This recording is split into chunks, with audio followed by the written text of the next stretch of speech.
नमस्कार दोस्तों, मैं अनिल जादव, पोलन एग्रो। अभी इस खेत में अगर आप देखते होंगे, एक किसान जो है शुरुआती में यानी खुद की ट्रीटमेंट से यहाँ पे ट्रीटमेंट चालू था इस खेत में। लेकिन जब से मैंने इस खेत में ट्रीटमेंट चालू किया है उसके बाद यानी पहले 3 महीना किसान ने खुद का ट्रीटमेंट चालू किया था, जहाँ जो ग्रोथ है पूरी तरह से रुक गई थी। क्योंकि इसमें क्या था कि जब बारिश होती है तो उस बारिश में जो पानी रुकता है यानी पानी का जो निचरा होना चाहिए वो पूरी तरह से निचरा होता नहीं है।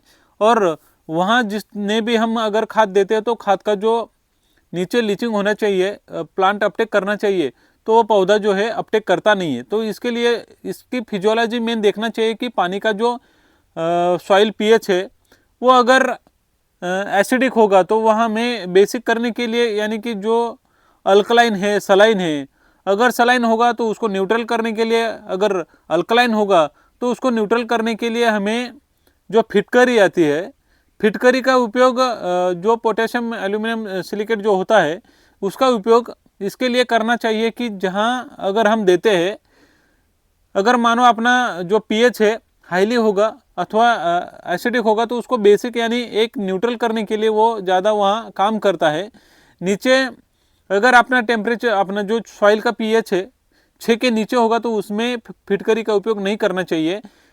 अगर जिस सॉइल में आपका जो पौधा है ग्रोथ नहीं करता है वहाँ पानी पकड़ के रखता है, यानी जो लीचिंग नहीं होता है नीचे ज़मीन में पानी का, यानी पूरी तरह से निचरा नहीं होता है, उस ज़मीन में फिटकरी का उपयोग करिए। 1 एकड़ के लिए फिटकरी लीजिए। अगर आप ड्रिप में भी दे सकते हो अथवा जहाँ पानी छुट्टा पानी देते हो वहाँ टपक में यानी कोई भी एक टंकी में डाल दीजिए और एक एक बूंद वो छुट्टा पानी में आप नीचे छोड़ सकते हो। अथवा एक बैग, ये छोटी सी एक पॉलीथीन बैग लीजिए जिसमें जो जाली वाली नेट वाली बैग होती है उसमें डाल दीजिए फिटकरी को, और उसमें से एक एक एक थेम नीचे गिरना चाहिए। ऐसा पानी में वो बहाते पानी में उसको दे सकते हैं, तो उसकी वजह से क्या हो कि पूरे खेत में आपका पानी मिल सकता है और फिटकरी का उपयोग पूरे खेत में हम उपयोग कर सकते हैं। इससे फायदा क्या होता है, जब फिटकरी का उपयोग करने से बाद में 2-3 दिन बाद यानी 6 से 7 दिन उसको लगता है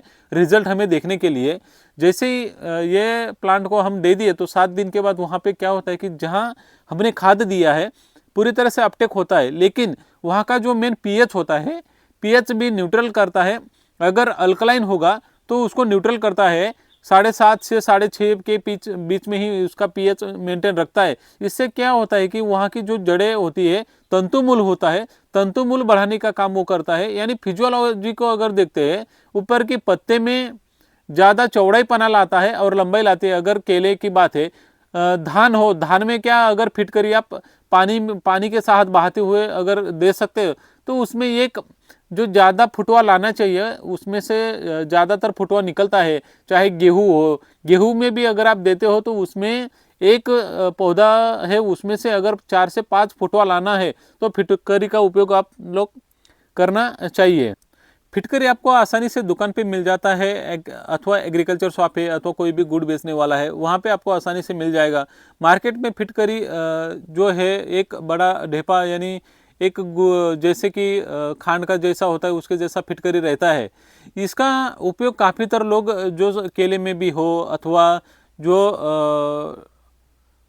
कोहड़ा है, ऐसे फ्रूट वर्गीय चीज़ों में, साग भाजी में यानी जो सब्जी वर्गीय है, ऐसे में फिटकरी का उपयोग ज़्यादातर करते हैं। क्योंकि इससे क्या होता है कि जैसे अगर मानो आपको 8 दिन में कटिंग आने वाला है पौधा, तो उसके पहले भी आप दे सकोगे तो उसमें साइज़ में भी बढ़ोतरी करता है।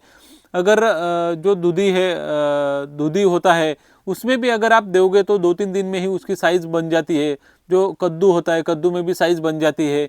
दूसरी तरफ कोई भी साग भाजी हो अथवा कोई भी फ्रूट है, इसमें इसका उपयोग काफ़ी होता है। इसके लिए फिटकरी का उपयोग अगर आपके खेत में करोगे तो इसका रिजल्ट अच्छा मिलता है।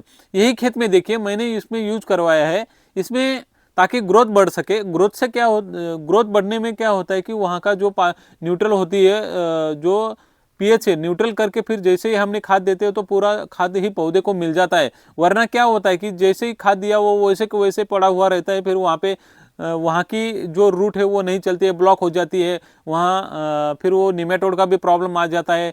अंदर रूट के अंदर एक गट्ठा यानी जो छोटी छोटी गांठियाँ तैयार होते हैं, गांठ तैयार होती है, तो उसमें क्या होता है कि जो पौधे को अपटेक करने वाली जो तंतुमूल होती है वो वहाँ ब्लॉकेज हो जाती है। तो ब्लॉकेज होने की वजह से वो जो खाद दिया हुआ है वैसे ही पड़ा हुआ रहता है। फिजियोलॉजी में क्या होता है कि फिजियोलॉजी को देखते हैं तो फिर ऊपर के पत्ते में जो है सुखाड़पन आ जाता है, वहाँ अखड़ जाता है यानी सुखाड़ जाता है। पक्के पत्ते जो है पत्तों में एक रबर जैसा बन जाता है कि एक रबरी रबरी जैसे जो लाइन होती है पेशी अंदर की जो पेशी है वो दिखने लगती है, लाइन पत्तों में ज़्यादा दिखने लगती है।